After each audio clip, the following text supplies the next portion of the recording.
Apakah Anda pikir perusahaan ini adalah tempat barang rongsokan suara, Pak? Budi menggelegar di aula masuk, memecah keheningan yang canggung Rizal. Merasakan wajahnya memerah saat semua mata tertuju padanya, ke meja batiknya yang usang, yang ibunya setrika dengan penuh kasih sayang malam sebelumnya. Kini, ternoda oli hitam. Keringat menetes di dahinya, tangannya gemetar, memegang tas. Kerja kulit lusuh. Saya bisa jelaskan. Pak, jelaskan. Pak Budi melangkah maju, tangannya bersilang, senyum mengejek di wajahnya. Anda datang kemari terlambat 45 menit. Di hari pertama Anda, terlihat seperti baru keluar dari bengkel, dan Anda ingin memberi saya penjelasan. Rizal menelan ludah. Di sekeliling, 6 karyawan baru menyaksikan adegan itu dengan campuran kasihan dan kelegaan, karena bukan mereka yang menjadi pusat penghinaan itu. Manajer HRD melanjutkan, kini berbicara kepada kelompok itu. Perhatikan, teman-teman. Ini adalah contoh sempurna dari apa yang tidak boleh dilakukan. Ketepatan waktu dan penampilan adalah hal minimal yang kami harapkan, Pak Budi. Tolong Rizal mencoba lagi, suaranya lebih lemah dari yang dia inginkan. Ada seorang ibu-ibu di jalan, mobilnya mogok. Kisah konyol macam apa itu? Pak Budi tertawa kering. Anda bahkan tidak malu mengarang alasan konyol seperti itu. Lihat keadaan Anda. Ini adalah tindakan tidak hormat kepada perusahaan, kepada rekan-rekan Anda, dan terutama kepada diri Anda sendiri. Rizal merasakan dadanya sesak. Pekerjaan itu berarti segalanya. Berbulan-bulan mencari, 23 wawancara di perusahaan yang berbeda, puluhan penolakan, atau hanya keheningan. Ketika akhirnya dia menerima telepon yang mengatakan dia diterima. Bahwa dari 340 kandidat dia menempati posisi pertama, Rizal menangis. Dia menangis karena akhirnya dia bisa meringankan beban ibunya. Ibu Fatimah berusia 62 tahun. Dia masih bangun jam 5 pagi untuk naik 2 angkot dan bekerja sebagai buruh.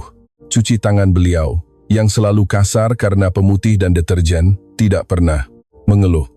Tapi Rizal melihat kelelahan di mata beliau, cara beliau memijat punggung di penghujung hari, bagaimana beliau berpura-pura tidak sakit, padahal jelas-jelas sakit. Pekerjaan ini adalah kesempatan baginya untuk mengubah itu. Gaji tetap, kontrak kerja, tunjangan transportasi, tunjangan makan, tunjangan yang terasa mewah bagi mereka yang selalu hidup dalam kesulitan. Dan sekarang, semuanya runtuh. Saya benar-benar minta maaf Rizal, mencoba sekali lagi, suaranya hampir hilang. Ibu itu sendirian di jalan, saya tidak bisa. Cukup, Pak Budi mengangkat tangan, memotongnya. Saya tidak punya waktu untuk mendengarkan drama. Anda dipecat belum mulai, dan sudah menunjukkan siapa Anda. Dunia terasa berhenti. Rizal merasakan kakinya lemas. Dipecat. Kata itu keluar sebagai bisikan. Benar sekali, dan anggaplah diri. Anda beruntung, karena saya tidak mencatat ini di arsip Anda. Pak Budi berbalik ke arah satpam yang berada di dekat resepsionis Pak Suroto. Antarkan pemuda ini sampai keluar dan ambil dokumen yang dia tanda tangani di resepsi saya. Perlu membatalkan. Semuanya satpam, seorang pria bertubuh besar dengan seragam biru tua, mendekat dengan ekspresi tidak nyaman di wajahnya. Jelas dia tidak suka dengan hal itu, tapi itu pekerjaannya. Ayo nak, kata Pak Suroto, dengan suara pelan, hampir meminta maaf dengan tatapannya. Rizal mengangguk pelan, matanya perih. Dia tidak akan menangis di sana, tidak di depan mereka. Dia berbalik untuk pergi. Setiap langkah terasa berat. Dia bisa merasakan tatapan para karyawan baru lainnya. Beberapa canggung, yang lain hanya ingin tahu tentang drama itu. Ketika dia melewati pintu putar, salah satu gadis dari kelompok itu, seorang wanita berkacamata, berbisik, sungguh tidak adil. Cukup keras untuk didengar. Pak Budi menatapnya tajam. Ada masalah, Bu Indah? Tidak, Pak. Dia menjawab dengan cepat, menundukkan kepalanya. Rizal melintasi lobi marmer. Lampu-lampu dingin memantul di dinding kaca di luar. Matahari siang bersinar terik. Perjalanan pulang dengan angkot akan sangat panjang, dan dia masih harus mengarang cerita untuk ibunya. Dia tidak bisa mengatakan yang sebenarnya, Dia tidak bisa melihat kekecewaan di mata ibunya, kekhawatiran kembali saat satpam mengantarnya sampai gerbang. Rizal teringat pada ibu yang dia bantu. Ibu Sari, beliau sangat baik, sangat berterima kasih, menawarkan uang yang langsung. Dia tolak. Ibu membutuhkan bantuan, saya bantu. Tidak perlu membayar untuk itu, katanya. Dan sekarang dia membayarnya dengan cara lain. Gerbang kaca tertutup di belakangnya dengan suara teredam. Rizal secara resmi berada di luar, di antara mereka yang tidak berguna, yang tidak pantas. Tepat pada saat itu, sebuah mobil sedan biru tua memasuki tempat parkir karyawan. Mobil itu tua, dengan beberapa penyok di bodi, tapi bersih dan terawat. Di belakang kemudi, Ibu Sari parkir di salah satu tempat parkir yang disediakan. Dekat pintu masuk eksekutif, dia mematikan mesin, mengambil tas di kursi penumpang, dan membuka pintu. Ketika dia mengangkat pandangan ke arah pintu masuk utama, wajahnya berubah sepenuhnya. Itu dia, pemuda itu, anak baik hati itu, yang telah mengotori kemejanya untuk membantunya. Dan dia sedang diantar keluar oleh seorang satpam. Ibu Sari merasakan perutnya bergejolak. Tidak, itu tidak benar. 2,5 jam sebelumnya, Rizal berada di angkot penuh sesak jam 7 pagi, terjepit di antara seorang ibu dengan tas belanja, dan seorang pria berseragam yang berbau solar. Di sleeve, dia memegang erat tas kerja lusuh yang menyimpan dokumen-dokumennya, KTP, SIM, kartu kerja, bukti tempat tinggal, semuanya tersusun rapi dalam map plastik yang dibeli ibunya di pasar. Jantungnya berdebar kencang. Hari pertama kerja, pekerjaan sungguhan. Dengan kontrak kerja, dia sudah menghafal secara mental apa yang akan dia katakan saat memperkenalkan diri. Selamat pagi, nama saya Rizal Santoso. Senang bisa menjadi bagian dari tim sederhana, lugas, profesional. Kemeja batiknya sedikit usang di kerah. Dia tahu itu, tapi bersih, disetrika dengan sempurna. Ibu Fatimah begadang sampai larut malam mengurusnya, memastikan setiap lipatan berada di tempat yang tepat. Anakku akan memulai dengan baik, katanya. Matanya bersinar bangga. Rizal melihat keluar jendela angkot yang kotor. Tersisa 3 pemberhentian. Jika dia turun 2 pemberhentian sebelumnya dan berjalan kaki, dia akan tiba setengah jam lebih awal, membuat kesan yang baik. Sangat penting, menunjukkan bahwa dia tepat waktu. Berkomitmen, dengan tekad, dia menarik tali kuning dan turun di pemberhentian berikutnya. Matahari sudah terik pada pukul 7.30 pagi. Rizal merapikan tasnya di bawah lengan dan mulai berjalan menyusuri jalan raya. 15 menit berjalan kaki, tidak terlalu jauh. Dia melewati sebuah toko roti, dan aroma roti segar hampir membuatnya berhenti. Tapi dia sudah sarapan di rumah. Dia perlu menghemat setiap sen sampai dia menerima gaji pertamanya. Saat itulah dia melihat mobil itu, sebuah sedan biru, tua, berhenti di bahu jalan dengan lampu hazard menyala. Kap mesinnya terangkat, dan asap tipis mengepul dari mesin. Di samping kendaraan, seorang ibu berambut abu-abu, mengenakan pakaian sederhana, dan sandal datar, memegang ponselnya dengan kedua tangan, dahinya berkerut.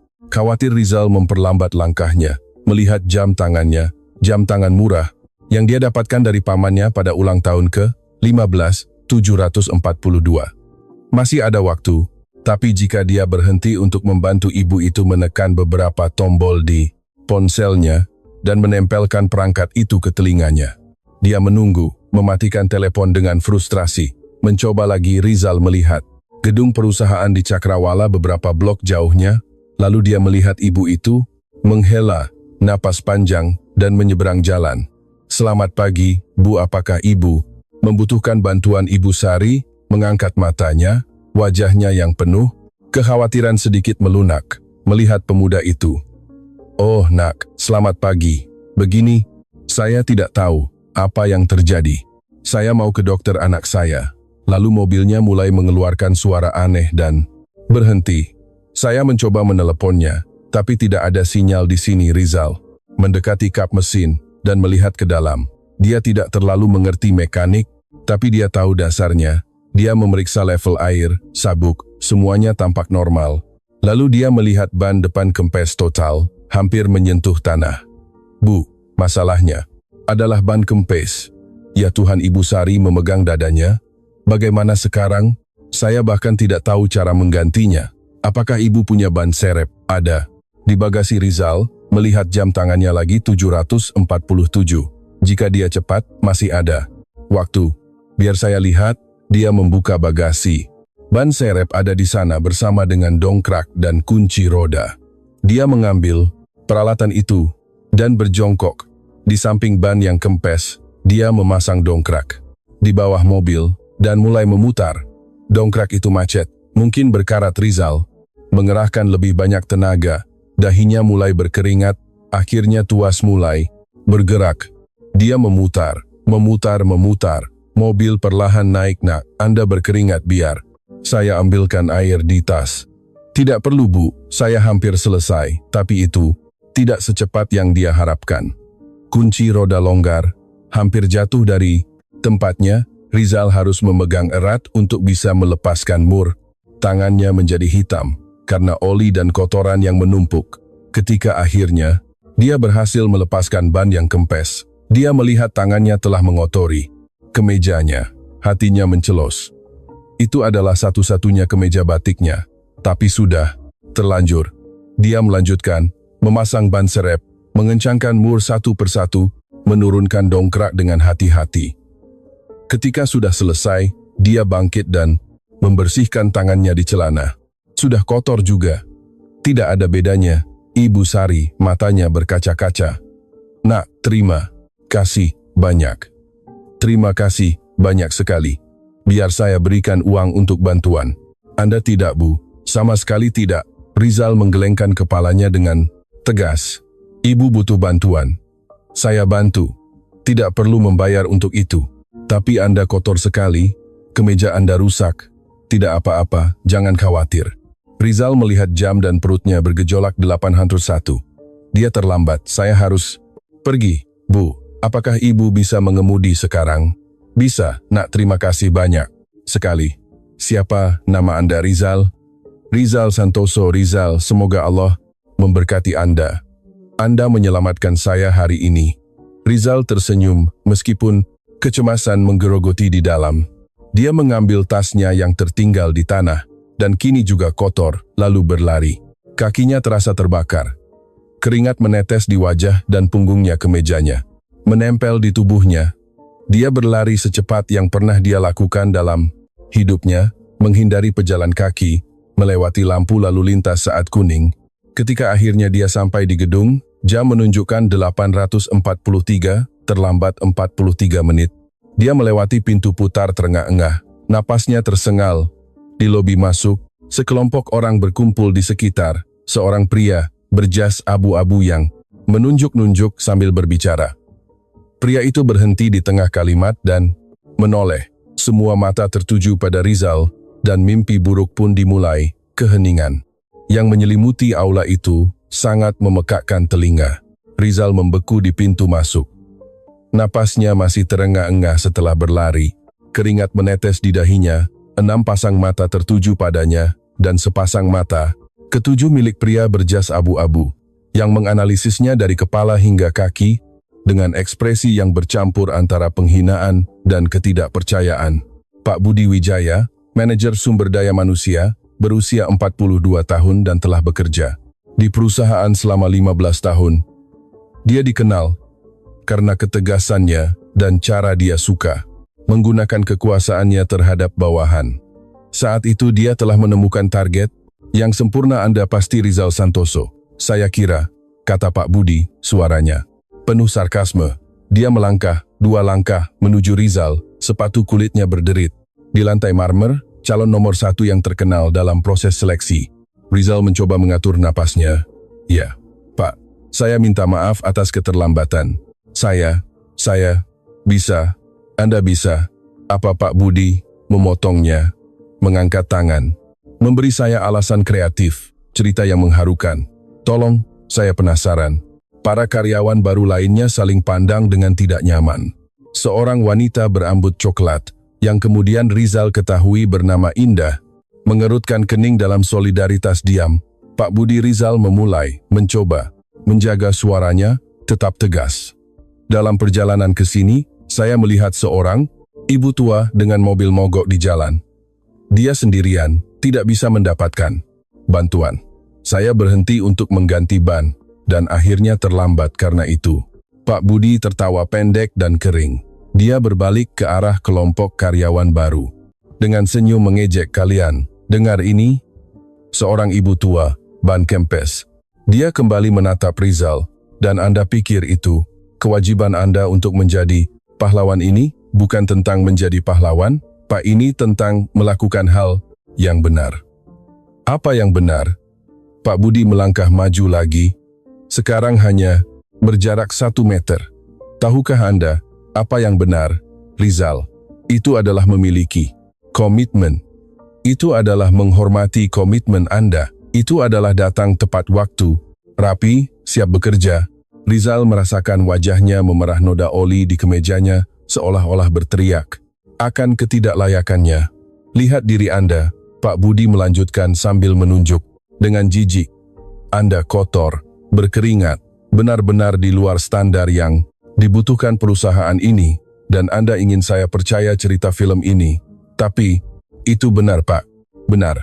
Pak Budi tertawa lagi. "Tahukah Anda berapa banyak kebenaran yang pernah saya dengar dari karyawan yang mencoba membenarkan keterlambatan lalu lintas, kecelakaan, kerabat sakit, ban kempes." Dia menekankan kata-kata terakhir dengan ejekan.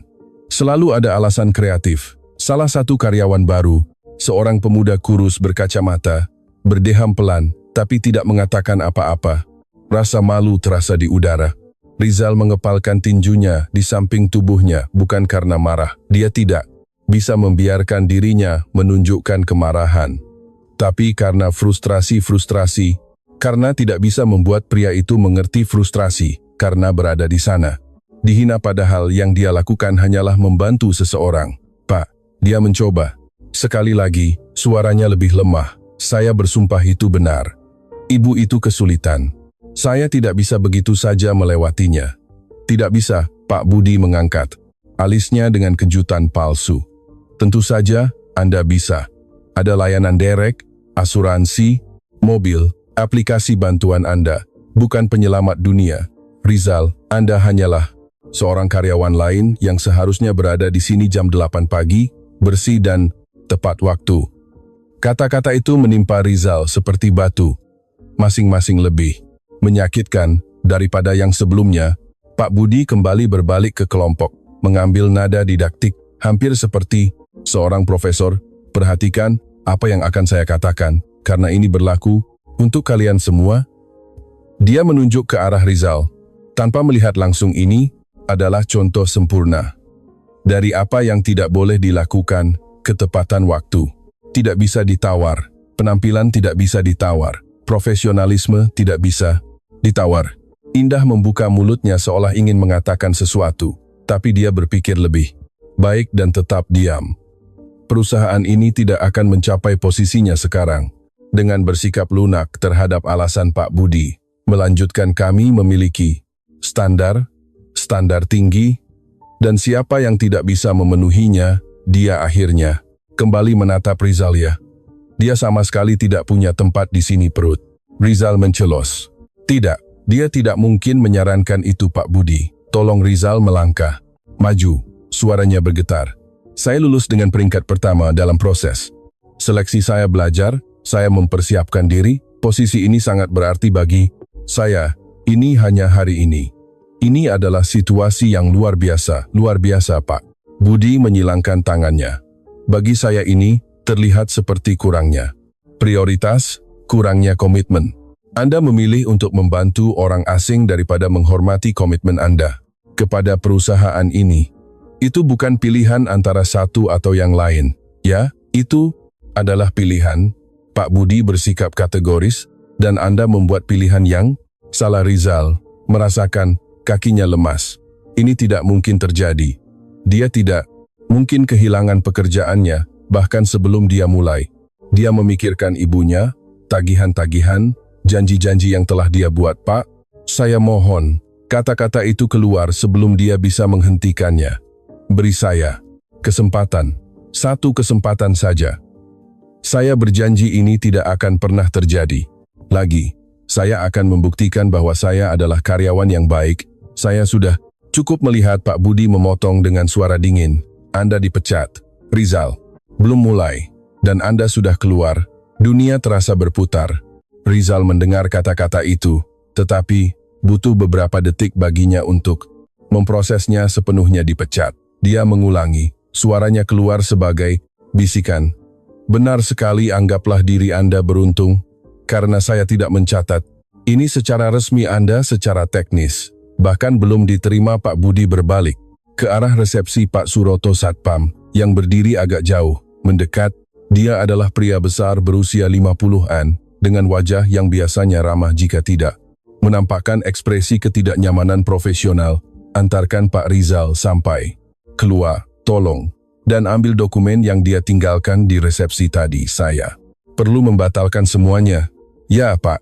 Suroto menjawab, menghindari tatapan langsung ke Rizal. Indah akhirnya berbicara, suaranya pelan, tapi jelas. Ini tidak masuk akal. Pak Budi menoleh ke arahnya dengan kecepatan yang mengesankan. Ada masalah, Nona Indah? Dia menjawab. Dagunya terangkat, meskipun tangannya gemetar. Indah Sari, dan, ya, Pak, saya rasa, Anda rasa apa? Pak Budi melangkah 2 langkah ke arahnya. Apakah pendapat Anda tentang bagaimana saya menjalankan departemen ini? Relevan Anda baru bekerja di sini? Selama 30 menit Indah menelan ludah, tapi tidak menunduk. Saya hanya berpikir, kita semua berhak didengar. Pak sungguh berani, kata Pak Budi, nadanya penuh ironi. Tapi keberanian tanpa kecerdasan hanyalah keras kepala. Saya sarankan Anda menyimpan pendapat Anda dan fokus untuk tidak melakukan kesalahan yang sama. Dia kembali menatap Rizal.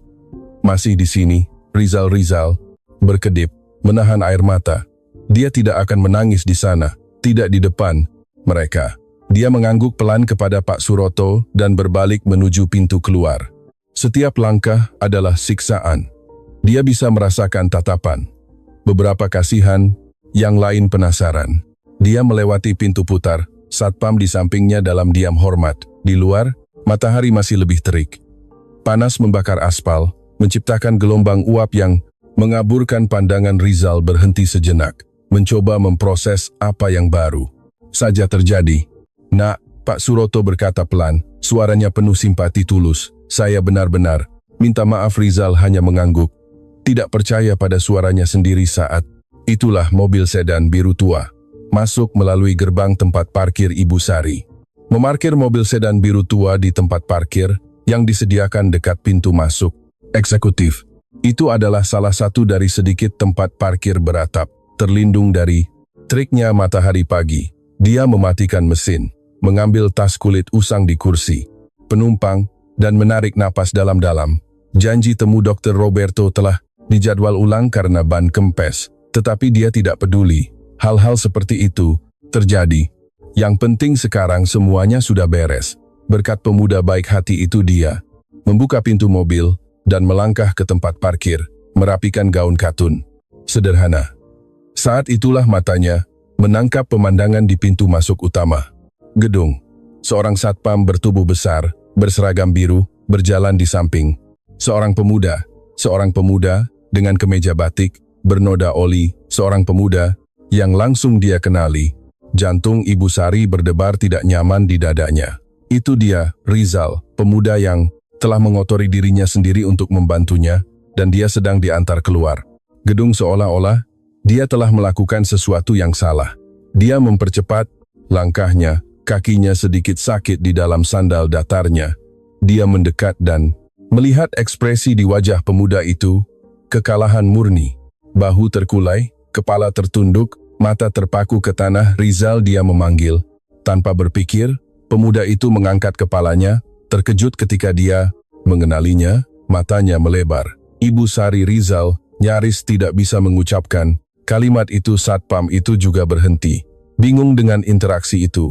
Apa yang terjadi? Ibu Sari bertanya. Melihat dari pemuda itu ke Satpam, mengapa Anda diantar keluar? Rizal membuka mulutnya, tetapi kata-kata itu seolah-olah tersangkut di tenggorokannya. Satpam itu yang menjawab dengan nada profesional, Tetapi tidak nyaman Ibu. Saya hanya menjalankan perintah Pak. Budi memutuskan bahwa Budi Ibu Sari mengerutkan kening Budi dari HRD. Ya, Ibu. Dia kembali menatap Rizal, yang akhirnya berhasil berbicara. Saya dipecat, Ibu Sari, karena terlambat, karena berhenti untuk membantu Ibu. Kata-kata itu menimpa Ibu Sari seperti air dingin. Ibu Sari merasakan darahnya membeku. Apa suaranya keluar lebih keras dari yang dia inginkan Anda? Dipecat karena membantu saya. Rizal hanya mengangguk. Matanya berkaca-kaca yang dia coba sembunyikan. Pak Suroto, Ibu Sari berbalik ke arah satpam dengan otoritas yang tidak dia harapkan dari wanita. Baik hati dengan gaun sederhana itu, Anda akan bergabung dengan saya dan Rizal ke kantor putra saya. Sekarang Pak Suroto berkedip. Bingung putra Anda, Ibu Dr. Roberto, CEO perusahaan ini. Dia mengucapkan kata-kata itu dengan pelan, membiarkannya meresap. Dia putra saya. Wajah satpam itu berubah sepenuhnya. Rizal juga menatapnya dengan kaget. Ibu adalah ibu dari Dr. Roberto Rizal. Nyaris tidak bisa membentuk kalimat itu. Ya, dan kita akan menyelesaikan ini sekarang. Ibu Sari tampak jelas kesal. Sesuatu yang jarang terjadi padanya. Ayo mereka mengikuti dalam diam.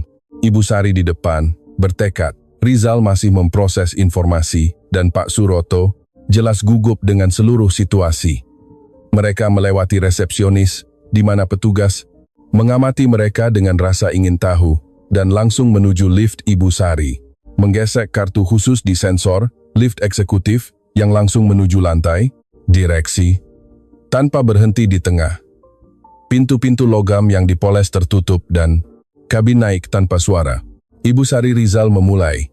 Suaranya ragu-ragu. Ibu tidak perlu melakukan ini. Saya tidak ingin menimbulkan masalah.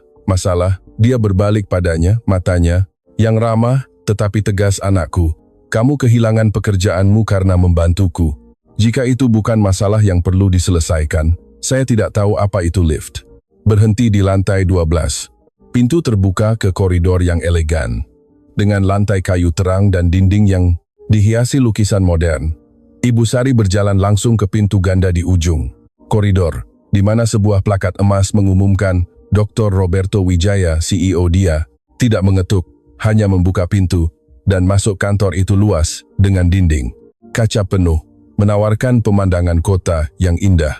Sebuah meja kayu solid mendominasi bagian tengah, dan di belakangnya, seorang pria berusia sekitar 45 tahun mengangkat matanya dari dokumen yang dia baca. Dr.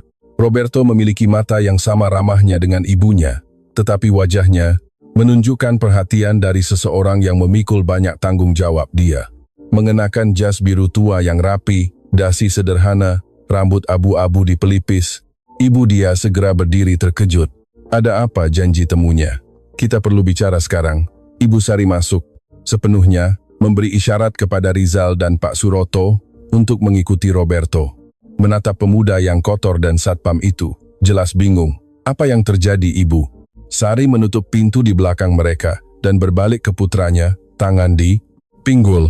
Ingat, saya akan menelepon Anda tentang keterlambatan ke janji temu tentang ban kempes di tengah jalan. Ya, Anda menyebutkannya sebentar di telepon Anda.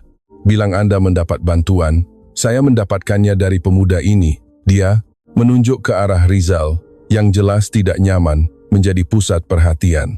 Dia menghentikan apa yang dia lakukan, mengotori dirinya sendiri, merusak kemejanya untuk membantu saya, dan ketika saya menawarkan uang, dia menolak. Dia bilang tidak perlu membayar untuk melakukan hal yang benar.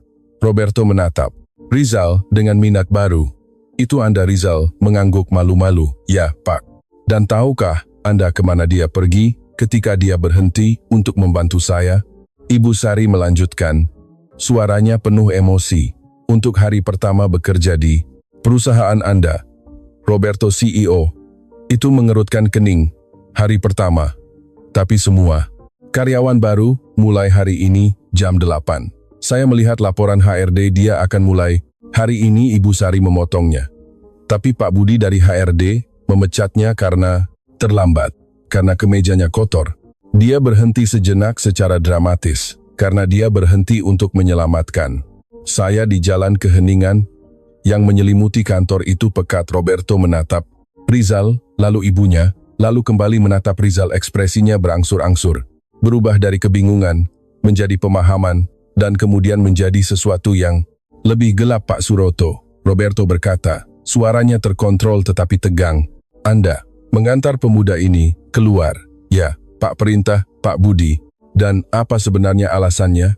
Keterlambatan dan penampilan yang tidak pantas.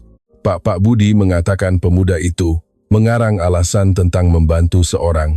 Ibu tua Roberto menutup matanya sebentar, menarik napas dalam-dalam. Ketika dia membukanya lagi, ada tekad dingin di dalamnya. Ibu, tolong duduk. Dia menunjuk sofa kulit di sudut kantor Rizal. Anda juga Pak Suroto, Anda bisa kembali ke pos Anda. Dan terima kasih. Satpam itu pergi dengan cepat, jelas lega, bisa keluar dari situasi tegang itu.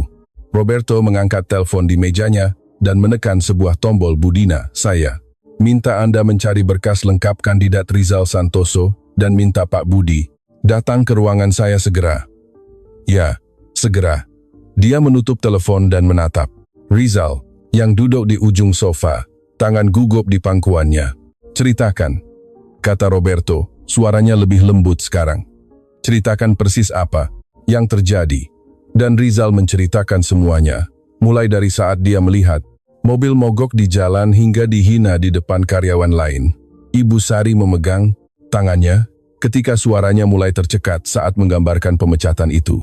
Ketika selesai, Roberto berdiri di depan jendela, tangan di saku, memandangi kota di bawah 15 tahun, katanya. Lebih untuk dirinya sendiri daripada untuk orang lain. 15 tahun, saya membiarkan Pak Budi di HRD, karena dia efisien, karena dia menjaga standar. Dia berbalik kembali, dan dia memecat karyawan yang menyelamatkan ibuku. Sekretaris mengetuk pintu dan masuk dengan sebuah map. Berkas yang Anda minta. Dr. Roberto mengambilnya dan mulai membalik-balik halaman. Matanya melebar saat dia membaca peringkat pertama di antara 340 kandidat. Penilaian teknis luar biasa. Penilaian perilaku luar biasa. Rekomendasi yang sangat tinggi. Dia menutup map itu dan melemparkannya ke meja dengan lebih keras dari yang dia inginkan. Dan Pak Budi memecat Anda karena terlambat membantu ibuku. Ada ketukan lain di pintu, lebih keras, lebih percaya diri. Masuk, kata Roberto, suaranya dingin. Pintu terbuka, dan Pak Budi masuk dengan senyum profesional di wajahnya, senyum yang membeku ketika dia melihat siapa yang ada di ruangan itu. Pak Budi Wijaya memasuki kantor dengan postur percaya diri dari seseorang yang terbiasa dipanggil CEO untuk menerima pujian. Lagi pula, dia baru saja menunjukkan ketegasan, menjaga standar perusahaan, melakukan persis apa yang dituntut oleh fungsinya, atau setidaknya itulah yang dia yakini. Senyum profesional yang dia bawa di wajahnya mulai luntur saat matanya menyapu ruangan. Ibu Sari duduk di sofa, Rizal di sampingnya dengan kemeja kotor berlumuran oli, dan Dr. Roberto berdiri di belakang meja dengan ekspresi yang belum pernah dilihat Pak Budi dalam 15 tahun bekerja di perusahaan. Dr. Roberto, kata Pak Budi, merapikan dasinya dengan gugup. Anda memanggil saya baru saja menyelesaikan integrasi karyawan baru. Tutup pintunya. Roberto memotongnya. Suaranya rendah, tetapi penuh otoritas, yang tidak menyisakan ruang untuk pertanyaan. Pak Budi menurut, merasakan dingin pertama di tulang punggungnya. Ada sesuatu yang salah, sangat salah. Duduklah Pak Budi. Duduk di salah satu kursi di depan meja, tangannya secara otomatis menyentuh sandaran tangan, seolah-olah dia membutuhkan dukungan. Roberto tetap berdiri, jari-jarinya mengetuk-ngetuk ringan di permukaan kayu meja. Keheningan berlanjut, selama beberapa detik. Pak Budi mulai berkeringat di bawah jasnya. Pak Budi, Roberto akhirnya berbicara. Anda sudah berapa lama bekerja di perusahaan ini? 15 tahun, Pak. Saya mulai sebagai asisten HRD dan 15 tahun. Roberto mengulanginya, mengangguk perlahan. Dan selama waktu itu, Anda selalu sangat, bagaimana saya bisa mengatakannya, ketat dengan aturan, bukan? Pak Budi sedikit santai. Itu terdengar seperti pujian. Ya, Pak. Saya selalu percaya bahwa perusahaan hanya berfungsi ketika semua orang mengikuti standar yang sama. Tanpa kecuali Roberto. Mengulanginya, mengambil berkas yang ada di meja. Ceritakan tentang Rizal Santoso. Perut Pak Budi bergejolak. Jadi, itu tentang itu pemuda yang dipecat. Pagi ini Pak, dia datang terlambat di hari pertama dengan pakaian yang sama. Sekali tidak pantas. Dan Anda memecatnya, Roberto menyelesaikan.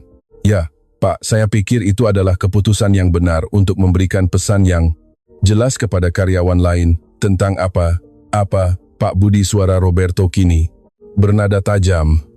Tentang apa sebenarnya yang ingin Anda sampaikan Pak Budi?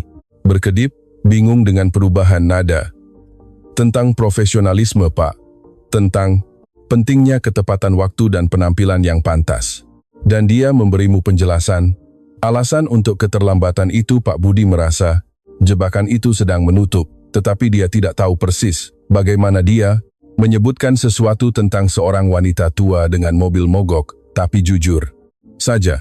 Dokter, itu adalah alasan yang jelas. Semua orang mengarang cerita seperti itu ketika mereka terlambat. Alasan yang jelas, Roberto mengulanginya. Suaranya sangat tenang. Jadi Anda tidak menyelidiki, tidak memverifikasi. Anda hanya berasumsi bahwa dia berbohong? Ya, saya Pak Budi menatap Rizal untuk pertama kalinya. Sejak dia masuk, pemuda itu diam, tangan di pangkuannya, menatap lantai. Penampilannya sangat menyedihkan. Pak, dan pada hari pertama, saya tidak bisa begitu saja membiarkannya Pak Budi. Ibu Sari berbicara untuk pertama kalinya, suaranya lembut, tetapi tegas. Apakah Anda tahu siapa saya Pak Budi menoleh kepadanya. Bingung dengan pertanyaan itu, ibu adalah, maaf, tapi saya tidak. Saya adalah ibu dari dokter Roberto, katanya singkat. Dan pagi ini mobil saya mogok di tengah jalan, ban kempes, dongkrak macet. Dan saya sendirian tidak bisa mendapatkan bantuan. Wajah Pak Budi mulai pucat. Dan tahukah Anda siapa yang berhenti untuk membantu saya? Ibu Sari melanjutkan, sambil menunjuk ke arah Rizal. Pemuda ini, dia sedang dalam perjalanan ke hari pertama bekerja. Tetapi, dia tetap berhenti. Dia mengotori dirinya sendiri, mengganti ban saya. Dan ketika saya menawarkan uang, dia menolak. Dia bilang, tidak perlu membayar untuk melakukan hal yang benar. Pak Budi membuka mulutnya, tetapi tidak ada suara yang keluar. Jadi itu bukan alasan, Pak Budi, kata Roberto. Setiap kata seperti palu godam, itu adalah kebenaran. Dan Anda menghinanya di depan umum, menyebutnya pembohong, dan memecatnya karena melakukan sesuatu yang luar biasa. Baik, saya tidak tahu. Pak Budi tergagap. Jika dia memberitahuku dengan benar, jika dia menjelaskan dengan lebih baik, dia mencoba. Suara Roberto meninggi untuk pertama kalinya, bergema di kantor. Dia mencoba memberitahumu, tetapi kamu tidak mau mendengarkan. Kamu terlalu sibuk menjadi manajer HRD yang ketat, sehingga kamu tidak memberinya martabat. Untuk penjelasan lengkap, Pak Budi merosot di kursi, keringat menetes di dahinya. Roberto membuka berkas di meja, membalik halaman dengan gerakan kasar. Tahukah Anda apa yang saya pegang di sini? Berkas lengkap Rizal Santoso, peringkat pertama. Di antara 340 kandidat 340, Pak Budi penilaian teknis luar biasa. Penilaian perilaku luar biasa. Banyak rekomendasi, Pak, saya dan Anda. Memecatnya, Roberto membanting tangan di meja. Anda memecat kandidat terbaik yang pernah kami miliki. Seorang pemuda dengan karakter tanpa celah yang secara harfiah menyelamatkan ibuku karena dia terlambat melakukan hal yang benar, Pak. Budi mencoba menenangkan diri. Suaranya bergetar. Dr. Roberto, tolong. Saya mengerti situasinya rumit, tetapi saya tidak mungkin tahu bahwa wanita tua itu adalah ibu Anda. Jika dia menyebutkan itu, dan apakah itu akan membuat perbedaan? Roberto memotongnya, matanya menyipit. Jika itu ibu orang lain, apakah tidak apa-apa? Memecatnya. Apakah nilai tindakannya berubah? Tergantung pada siapa yang dibantu. Pak Budi menelan ludah, menyadari lubang yang telah dia gali. Tidak, Pak, bukan itu maksud saya. Jadi, apa maksudmu, Pak Budi? Roberto menyilangkan tangannya, karena bagiku, kedengarannya, seolah-olah kamu baru peduli sekarang, setelah kamu tahu bahwa itu melibatkan seseorang yang penting. Saya hanya Pak Budi mati-matian Mencari kata-kata, saya mencoba mempertahankan standar perusahaan 15 tahun, Pak. 15 tahun. Saya selalu 15 tahun. Kamu memiliki kekuasaan atas orang-orang. Roberto memotongnya, dan sekarang saya melihat bagaimana kamu menggunakan kekuasaan itu. Pak Budi merasakan tanah runtuh di bawah kakinya. Ini bukan lagi tentang pemecatan yang salah. Ini tentang masa depannya di perusahaan Dr. Roberto. Tolong. Dia mencondongkan tubuh ke depan, tangan terulur memohon.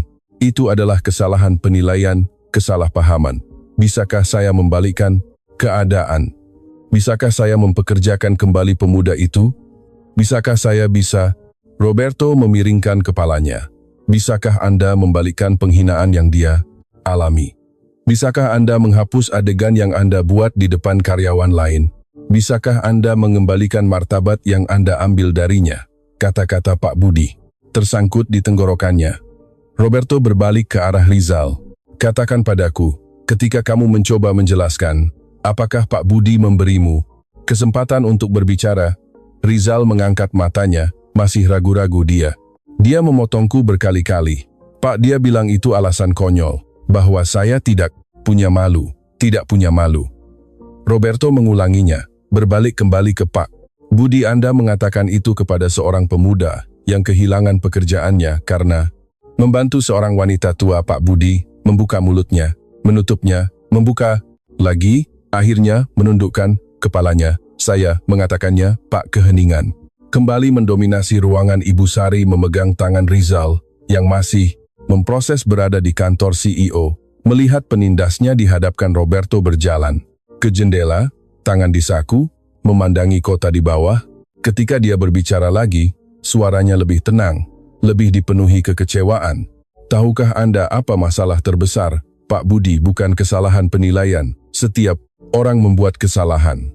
Masalahnya adalah cara Anda memperlakukan pemuda itu dengan cemoohan, dengan kekejaman, seolah-olah dia bahkan tidak pantas mendapatkan kesopanan dasar untuk didengar. Pak Budi tetap menunduk, tangannya gemetar di atas lututnya. Dan sekarang Anda ingin membalikkan keadaan. Roberto melanjutkan, bukan karena Anda menyadari bahwa Anda salah, tetapi karena Anda mengetahui siapa yang terlibat. Itu bukan integritas, Pak Budi. Itu adalah kemudahan, Pak. Saya mohon tidak. Roberto berbalik, keputusan jelas di matanya. Anda tidak memohon. Saya sudah memutuskan. Pak Budi mengangkat matanya, wajahnya pucat. 15 tahun, Pak Budi. 15 tahun, saya mempercayai Anda untuk mengelola departemen terpenting kami, orang-orang, dan Anda menunjukkan kepada saya hari ini bahwa kepercayaan itu salah tempat. Dr. Roberto, tolong, saya punya keluarga, saya punya tagihan, dan Rizal juga punya. Roberto memotongnya. Tapi itu tidak menghentikan Anda untuk memecatnya tanpa berpikir 2 kali. Kenyataan tentang apa yang akan terjadi akhirnya menimpa Pak Budi dengan kekuatan penuh. Dia bangkit dari kursi, sedikit terhuyung. Pak, saya sangat menyesal jika saya bisa kembali, tapi Anda tidak bisa, kata Roberto sederhana. Dan final, tidak ada di antara kita yang bisa. Kita hanya bisa menghadapi konsekuensi dari pilihan kita. Dia menekan tombol interkom. Budina, tolong siapkan dokumen pengunduran diri untuk Pak Budi Wijaya dan panggil kepala keamanan. Pak Budi terhuyung kembali ke kursi, wajahnya di tangannya. 15 tahun, gumamnya. 15 tahun, dan dalam 15 tahun, kata Roberto, Anda seharusnya belajar bahwa orang lebih penting daripada aturan, bahwa mendengarkan lebih penting daripada menghakimi, bahwa karakter lebih penting daripada ketepatan waktu. Pintu terbuka. Kepala keamanan masuk, diikuti oleh sekretaris dengan map. Dokumen Pak Wijaya, kata Roberto. Suaranya kembali ke nada profesional. Anda dibebas tugaskan dari jabatan Anda, berlaku segera. Budina memiliki berkas untuk Anda tanda tangani. Keamanan akan mengantar Anda untuk mengambil barang-barang Anda. Pak Budi bangkit perlahan, seorang pria yang hancur. Ketika dia melewati Rizal, dia berhenti sejenak. Saya benar-benar minta maaf, katanya. Suaranya pecah. Rizal hanya mengangguk tanpa kata. Untuk saat itu, Lalu Pak Budi pergi diantar oleh Satpam. Sama seperti yang dia perintahkan untuk Rizal, hanya 1 jam sebelumnya pintu tertutup. Roberto menghela napas panjang dan duduk di kursi, tiba-tiba tampak lelah. "Ibu," katanya, "Anda baik-baik saja?" "Baik." Nah, Ibu Sari menjawab, masih memegang tangan Rizal. "Tapi saya rasa kita perlu bicara dengan pemuda ini." Roberto menatap Rizal, dan untuk pertama kalinya sejak percakapan dimulai, tersenyum. Keheningan yang mengikuti kepergian Pak Budi berbeda. Itu tidak lagi tegang atau tidak nyaman. Itu adalah keheningan lega. Keadilan akhirnya ditegakkan. Rizal masih memproses semuanya. Dalam 90 menit terakhir, dia telah menjalani roller coaster emosi yang mustahil. Dari kegugupan hari pertama, hingga keputusasaan pemecatan. Dari penghinaan publik, hingga pembalasan yang tidak terduga. Dan sekarang dia duduk di sofa kulit CEO, dengan tangannya masih dipegang oleh ibu CEO itu sendiri. "Rizal." Roberto memulai, suaranya jauh lebih lembut sekarang. "Sebelum yang lainnya, saya perlu meminta maaf kepada Anda. Atas nama perusahaan ini, atas nama nilai-nilai yang seharusnya kami representasikan, saya sangat menyesal atas apa yang Anda alami." Rizal mengangkat matanya. "Terkejut, Pak, Anda tidak perlu." "Saya perlu." Roberto memotongnya, bangkit dari kursi dan duduk di kursi, berlengan di samping sofa. "Apa yang terjadi hari ini tidak dapat diterima. Anda melakukan sesuatu yang luar biasa, membantu seseorang yang membutuhkan tanpa meminta imbalan apapun, dan dihukum karenanya. Ini bertentangan dengan semua yang seharusnya menjadi perusahaan ini." Ibu Sari meremas tangan Rizal. "Anakku, Anda menyelamatkan saya. Hari ini saya sendirian, takut, tidak tahu harus berbuat apa. Dan Anda, meskipun tahu Anda akan terlambat, meskipun tahu Anda akan mengotori satu-satunya kemeja bagus Anda, berhenti untuk membantu." Rizal merasakan matanya perih lagi. Tetapi kali ini bukan karena penghinaan, itu karena sesuatu yang berbeda, pengakuan, mungkin, atau hanya kelegaan karena akhirnya didengar. "Sepuh, saya tidak bisa membiarkan Ibu sendirian," katanya, suaranya tercekat. "Ibu, saya selalu mengajari saya bahwa kita membantu siapapun yang membutuhkan, tidak peduli berapa biayanya. Ibumu membesarkanmu dengan sangat baik," kata Ibu Sari dengan senyum emosional. Roberto mencondongkan tubuh ke depan, tangan terjalin. "Rizal, saya membaca berkas Anda. Peringkat pertama di antara 340. Kandidat kualifikasi Anda sangat mengesankan. Tetapi apa yang Anda lakukan hari ini, karakter yang Anda tunjukkan, itu tidak diajarkan. Itu tidak muncul di resume manapun." "Terima kasih, Pak," kata Rizal pelan. "Saya ingin menawarkan sesuatu kepada Anda." Roberto melanjutkan, "Tentu saja, pekerjaan Anda kembali, tetapi tidak di posisi semula." Rizal berkedip bingung.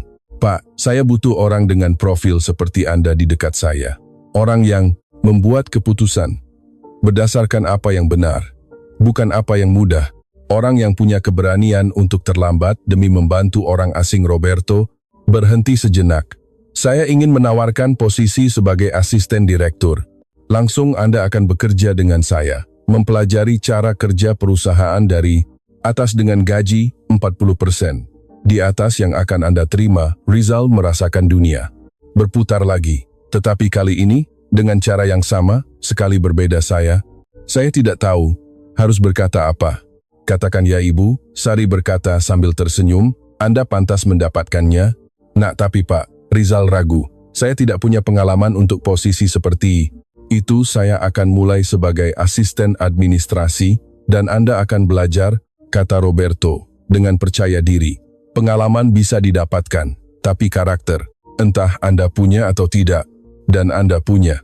Rizal melihat tangannya yang bernoda oli ke kemejanya yang kotor, dan kemudian kembali ke CEO, yang menawarinya tidak hanya pekerjaan kembali, tetapi kesempatan yang tidak pernah dia impikan, akan mungkin terjadi.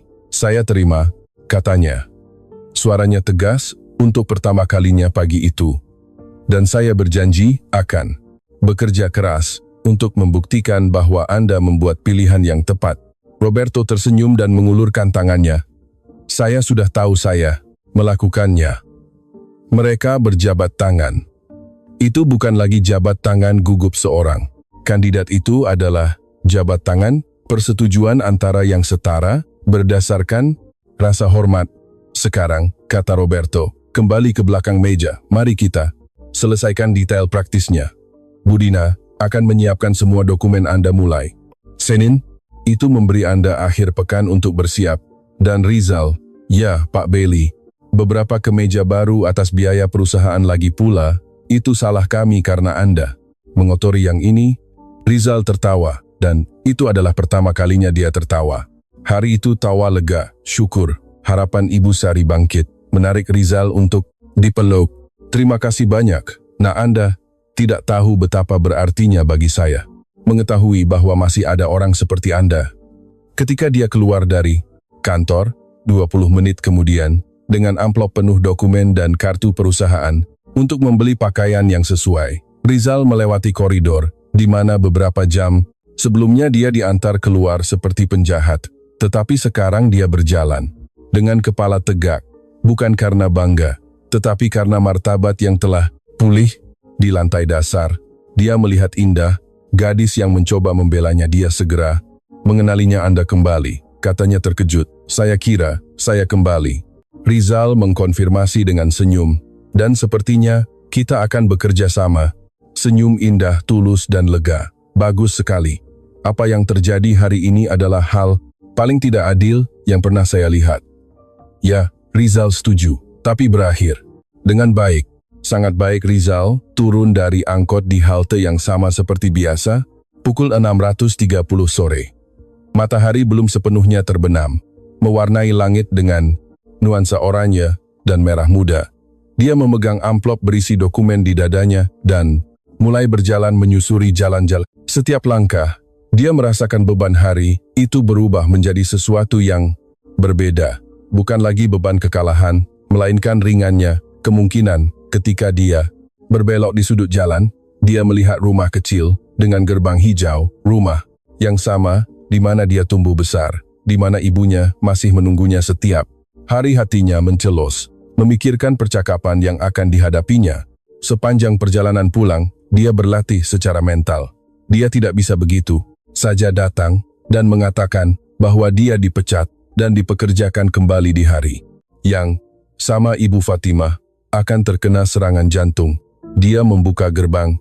Perlahan, pintu depan terbuka. Bahkan sebelum dia sampai di sana, Rafa, Ibu Fatimah muncul. Celemeknya masih terikat di pinggang. Matanya bersinar penuh. Harap, anakku, bagaimana, ceritakan semuanya. Rizal menatap ibunya, rambut abu-abunya terikat rapi dalam sanggul sederhana. Tangannya kasar karena banyak pekerjaan. Senyum penuh harap di wajah lelahnya. Dia berusia 62 tahun, tetapi seolah-olah memikul beban usia 80 tahun. Dia tidak bisa berbohong. Ibu, dia mulai sambil masuk dan menutup pintu. Duduk sini, aku perlu menceritakan sesuatu. Senyum Ibu Fatimah goyah. Ada apa, kamu baik-baik saja? Aku baik-baik saja, Bu. Tapi itu adalah hari yang berbeda. Mereka duduk di sofa, usang di ruang tamu, dan Rizal menceritakan semuanya. Wanita di jalan, keterlambatan, penghinaan, pemecatan Ibu Fatimah, memegang dadanya, matanya berkaca-kaca. Ya Tuhan, nak, tunggu. Rizal memegang tangannya. Aku belum selesai. Dan kemudian dia menceritakan sisanya tentang Ibu Sari menjadi Ibu CEO, tentang konfrontasi dengan Pak Budi, tentang posisi baru yang ditawarkan, tentang gaji 40% lebih tinggi. Ibu Fatimah terdiam selama beberapa detik, memproses. Kemudian dia mulai menangis sungguh-sungguh, menarik putranya untuk pelukan erat. Aku selalu tahu, katanya, di sela-sela isak tangis. Selalu tahu bahwa kamu istimewa, bahwa membesarkanmu dengan benar akan membuahkan hasil. Ibu, ayahmu pasti sangat bangga. Dia melanjutkan, menjauh untuk menatap wajah putranya. Kamu melakukan hal yang benar, bahkan tahu itu bisa merugikan segalanya, dan Tuhan membalasnya. Rizal memeluk ibunya lagi, membiarkan air matanya sendiri akhirnya jatuh air. Mata lega, syukur, cinta. Sekarang ibu bisa istirahat sebentar, Bu, katanya. Tidak perlu lagi mengambil banyak pekerjaan berat. Oh, jangan begitu, Ibu. Fatimah menepuk lengannya. Saya bekerja karena saya suka, tapi mungkin saya akan mengambil lebih sedikit. Pekerjaan memilih yang lebih baik. Mereka tertawa bersama, dan suara itu memenuhi rumah kecil itu dengan kebahagiaan yang telah lama hilang 6 bulan. Kemudian Rizal masuk kantor pukul 7.45 pagi, 15 menit sebelum jam kerja resmi. Itu sudah menjadi kebiasaan. Dia menyapa tim kebersihan, berhenti untuk bertukar beberapa kata dengan Satpam Pak Suroto, yang telah menjadi teman. Selamat pagi, nak, selalu pagi. Saya belajar bahwa ketepatan waktu itu penting, kata Rizal sambil tersenyum. Tapi saya juga belajar bahwa itu tidak lebih penting daripada melakukan hal yang benar. Dia naik ke lantai 12. Kantornya kecil, tapi memiliki jendela dengan pemandangan kota. Di meja, sebuah foto berbingkai dia dan Ibu Fatimah pada hari kelulusannya dari kursus manajemen bisnis yang dibayar perusahaan. Ada ketukan di pintu. Itu Roberto. Selamat pagi, Pak. Rizal berdiri. Selamat pagi, saya membawa laporan yang Anda minta. Roberto menyerahkan sebuah map. Dan saya datang untuk memberitahu Anda secara pribadi, promosi telah disetujui. Anda sekarang adalah koordinator divisi baru tanggung jawab sosial. Rizal merasakan dadanya membuncah karena emosi. Saya tidak tahu harus berterima kasih bagaimana Anda sudah berterima kasih. Roberto memotongnya.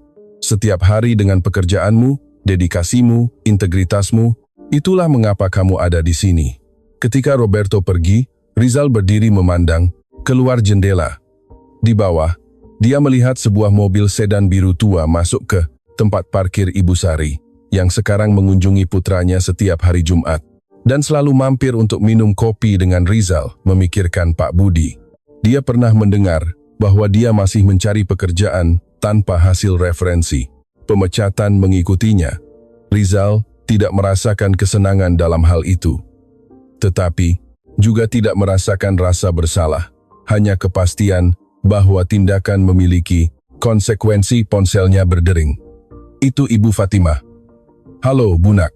Hanya menelepon untuk mengingatkan bahwa hari ini Jumat Ibu akan membuat kue yang kamu suka. Ibu akan pulang cepat, nak. Aku janji, tidak perlu terburu-buru. Kamu sudah melakukan segalanya dengan benar. Rizal menutup telepon dengan senyum. Dia benar. Dia telah melakukan segalanya dengan benar. Bukan karena dia menghitung, bukan karena dia mengharapkan imbalan, tetapi karena begitulah cara dia diajari. Bantu siapapun yang membutuhkan.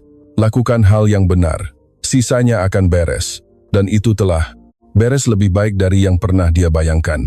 Dia kembali ke meja, membuka komputer, dan memulai harinya, hari yang dimulai dengan martabat, tujuan, dan rasa syukur. Di sisi lain, jendela, matahari bersinar di atas kota, dan Rizal Santoso, pemuda yang hampir kehilangan segalanya karena melakukan hal yang benar, tersenyum karena terkadang, hanya terkadang, kebaikan benar-benar menang. Dan ketika itu menang, itu mengubah segalanya. Kisah hari ini menunjukkan kebenaran sederhana ketika Anda melakukan hal yang benar. Bahkan jika tidak ada yang melihatnya, hidup akan menemukan cara untuk membalasnya.